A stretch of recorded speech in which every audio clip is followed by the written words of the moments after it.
Good morning, viewers. Welcome back to the Moose Mobile Auto Repair channel. And today we're working on a 2012 Toyota Corolla with the 1.8 liter engine. And this is equipped with the 4-speed automatic U341E transmission. Today we are going to be doing the transmission service on this, a drain and fill of the transmission. Now on this particular Toyota, it takes the Toyota WS fluid, which stands for World Standard. Is just a fancy name that Toyota came up with. So it uses the Toyota WS fluid, but in this case I'm going to be using the Valvoline Max Life fluid. I've been using this fluid for roughly for the last 16 years, and I haven't had a problem with this yet, so I'm going to be using this. Now this particular transmission fluid is an aftermarket transmission fluid, and you can use this in a majority of vehicles that are on the road today. Probably around like 90% or so of the vehicles is compatible with this Valvoline Max Life fluid. Now on the jug, it says that it's suitable for use in over 95% of vehicles. This is a fully synthetic transmission fluid, so it is just as good as the Toyota stuff, and it's up to you really if you want to use the Toyota stuff or the Valvoline stuff. They both work fine. You can see here it says it's a full synthetic. Now I've had a lot of comments in the past that people are telling me that you need to drop the pan and change the filter and so on. I can only sell on whatever the customer wants to approve. So if the customer can only afford to do a drain and fill, we are just doing a drain and fill. This is not my personal vehicle. It's a customer's vehicle. So I try to recommend the full service, but a lot of customers, they only want to do the basic service. So I want you guys to understand that this is just a drain and fill of the transmission. I already understand that when you do a drain and fill, you probably only get a third or half of the fluid out or something like that, because you'll still have some fluid still left over inside the torque converter and in the transmission cooler lines and so forth. So Toyota states that the recommended service interval for the transmission fluid is 96,000 kilometers or 60,000 miles or 6 years, on whichever comes first. But if for my personal preference, I recommend to change the fluid a lot sooner for good and better maintenance. I would recommend changing the fluid roughly every 50 to 60,000 kilometers. I believe that 96,000 kilometers is a bit too high to have the fluid changed then. So because I believe in good maintenance, so it's probably a lot better to change the fluid a lot sooner than that. If you are keeping your vehicles for a very long time, say for 10 plus or 20 plus years or whatever it is, if you are someone who's keeping the vehicle for a very long time, then change the fluid a bit more often. But if you are leasing the vehicle, or you're only going to keep the vehicle for 5 or 6 years, just follow the Toyota's recommended service interval. Okay, let's get started now. Now, one thing I wanted to mention is that if you don't know on which transmission you have, you can go to the driver's door jamb, and you can see over here it said A/TM automatic transmission, and you'll see here it says U341E. So that's how you know on which transmission you have. So right now the vehicle is turned off. We're just going to remove the dipstick. Just have a look at the condition of the fluid. This vehicle hasn't had too many fluid changes in the past. It's probably had maybe one transmission service in the past, and that was some time ago, probably roughly 30,000 kilometers ago or something. This vehicle is very low mileage. It's only 74,000 kilometers, so it only gets driven short trips. So anyhow, you can see on the dipstick that it's a black style dipstick. So if you have a black style dipstick, that's going to mean that that your Toyota vehicle takes the WS transmission fluid. It says here there's a bunch of nonsense. It said notice no need to replace ATF under normal driving condition. Transfer fluid for four-wheel drive is different. And it says see owner's manual when replacing.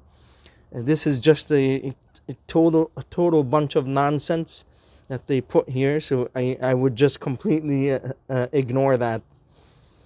So on the dipstick, you can see you'll have the cool and the hot mark. So after we are done changing the fluid and putting the fluid in, we probably want to go for a road test to check the fluid level. Ideally, you want to check it when the vehicle is warmed up and it's in park.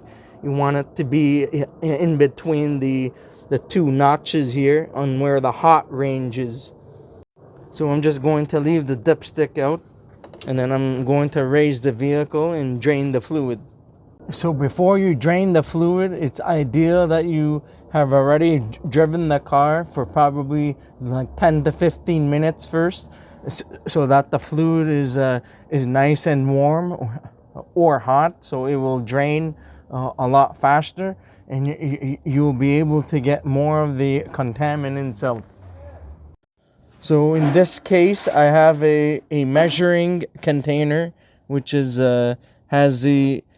has the quarts and the liters graduations.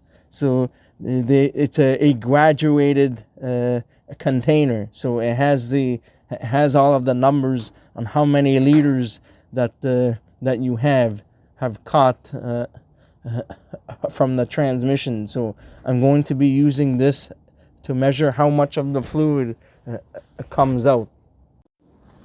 So you need to locate the transmission pan, which is right here.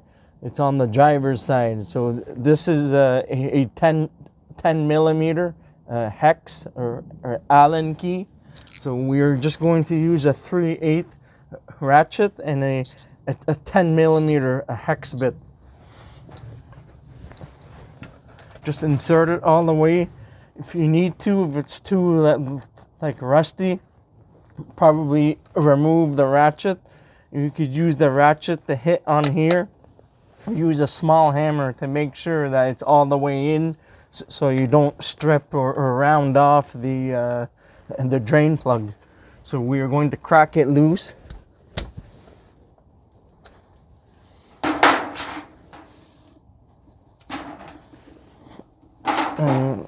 And now we're just going to start draining.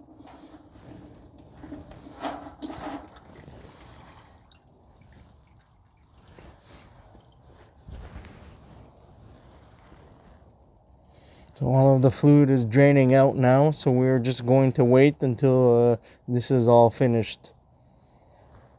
And later we're probably going to replace the drain plug gasket.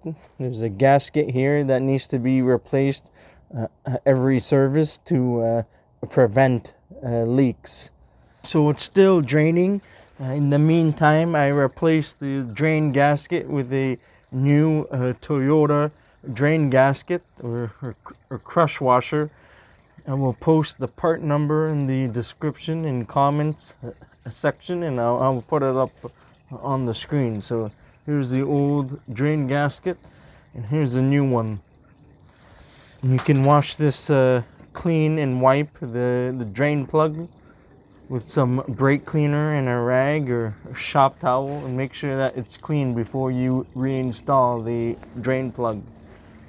Now on these Toyota vehicles, it's very nice because it has a physical dipstick in which you can add and check the level. The newer Toyota vehicles do not have that convenience anymore. Unfortunately, I think roughly after around 2013 or so, they stopped using dipsticks, and then they started using a different procedure to in order to fill and to check the fluid level.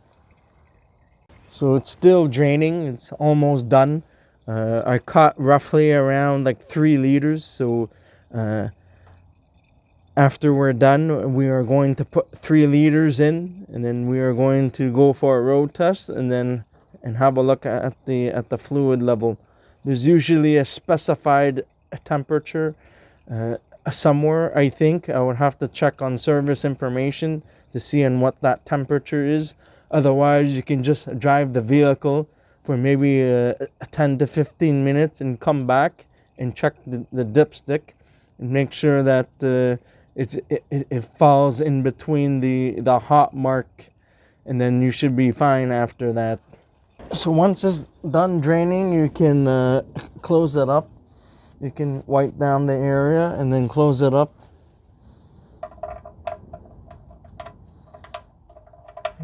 You probably won't be able to get every single last drop from the transmission, so you can wait. You can wait and let it drain for an hour or so if you want, and you have a lot of time. It's up to you, but you won't be able to get every single drop out of here. So I'm just going to tighten this up now. I will post the torque spec on the screen for you guys to see. Usually it's roughly around 30 foot-pounds, I believe, if I'm not mistaken.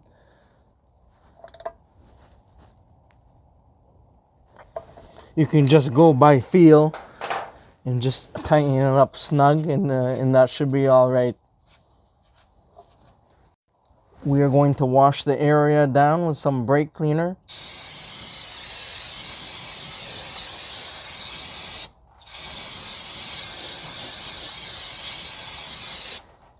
I'm just using the Clean Flow 313 brake cleaner can. It's non-chlorinated brake cleaner.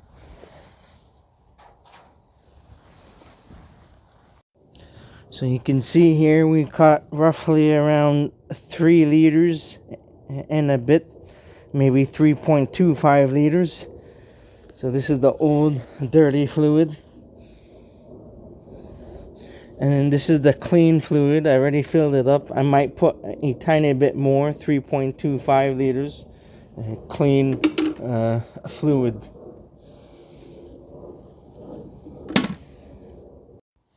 So I put the 3.25 liters here. So we are going to put that in now. I'm using a super long funnel. I'm just going to clean it and wash it out first with some brake cleaner and a shop towel. Make sure there's no dirt or debris before you insert it inside the dipstick tube. So we're going to insert this now. It has started to rain now, so I have to hurry up and put this in. So make sure this goes in all the way. Now we're going to pour in the transmission fluid.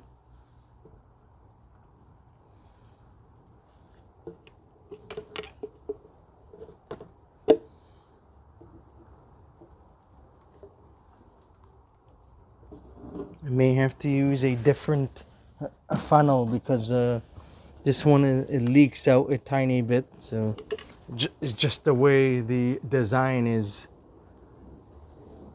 So I'm going to try a different funnel because this one I think goes all the way in. The other one, it doesn't really go in all the way, so you need the correct funnel. This one is a lot better.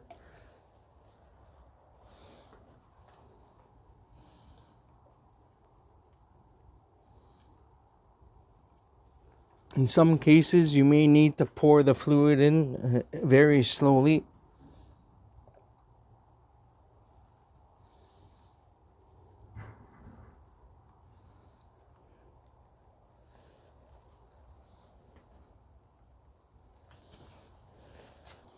So this is roughly 3.25 liters.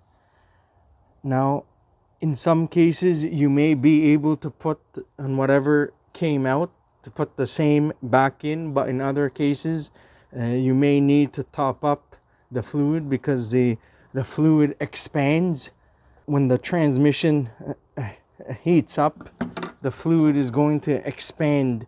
It doesn't expand all that much, but it does expand a tiny bit. So that's why after we're done this, we will have to go for a road test and double check the fluid level afterwards. So once that's done, just remove the funnel.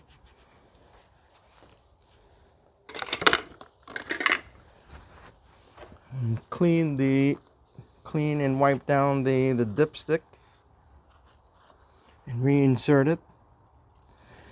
And then later, I'm going to drop the vehicle, drive the vehicle for maybe like 10 minutes or something, and then have a look at the fluid level then. So now we are just going to go for a very short road test, say maybe like 10 minutes, and then come back so we can have a look at the fluid level. So you can just drive the vehicle normally. You don't need to kill it or anything. Just drive the car as if you would normally drive, so you can get the vehicle up to operating temperature. I'll see on what the specifications are.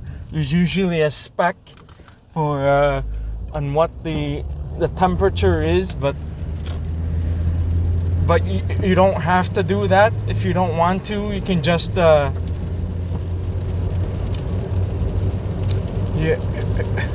you can just drive the vehicle for 10 to 15 minutes and have a look at the fluid level then. And if you are in between the two notches on where it says hot, and then you're fine. It doesn't have to be 100% perfect.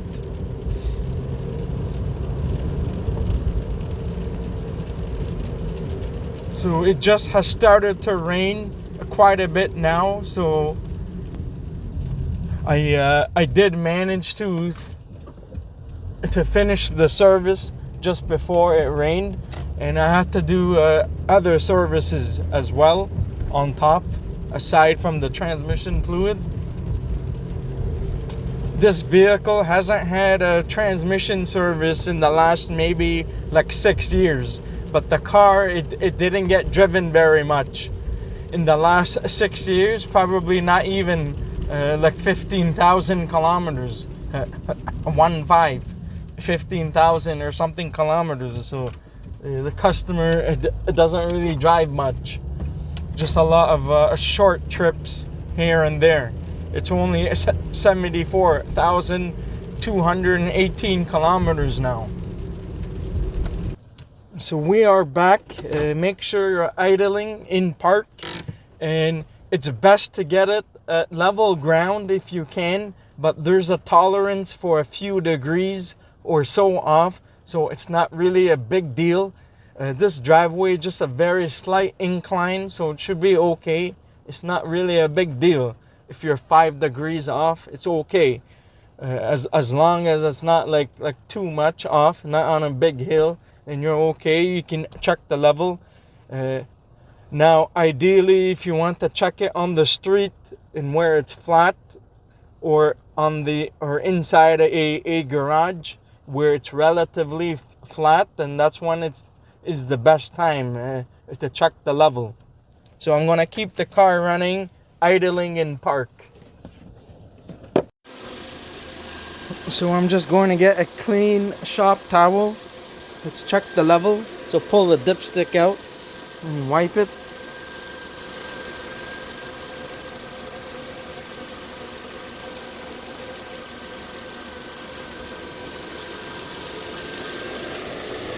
Reinsert the dipstick all the way. And then you need to check the level. See, it's just on the hot mark, slightly above the hot mark, so that's okay. It may be slightly overfilled, but it's not a big deal if it's a tiny bit overfilled, so that's okay. It's not a big deal. As long as you are in between the two notches and where the hot is, then you're fine. If you're slightly above that, that's okay. It's not a big deal. Only if it's slightly above, that's fine. As long as it's not like all the way up to here or something. So if it's somewhere here, then that's fine. It's not going to be a big deal. So we'll have a look at it again one last time.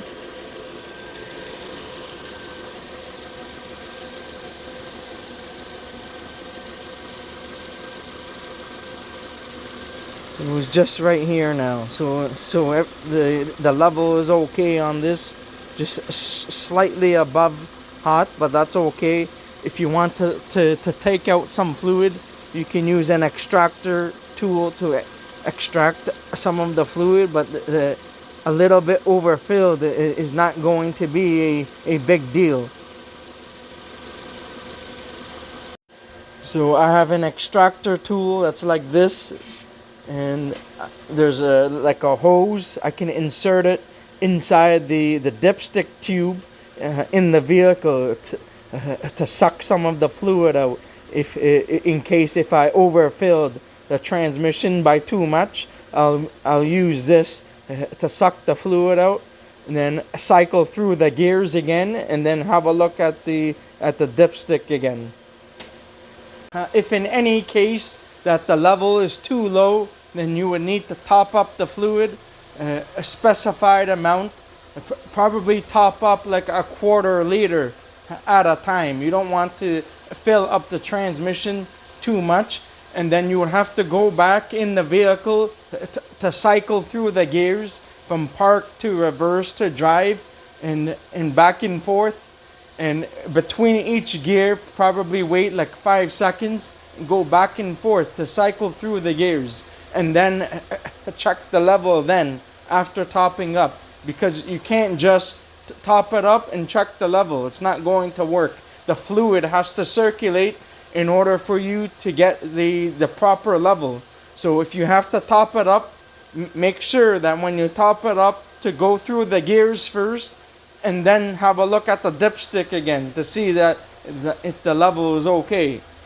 Now if you overfill the transmission, you may have to go underneath the vehicle and drain some if you want to.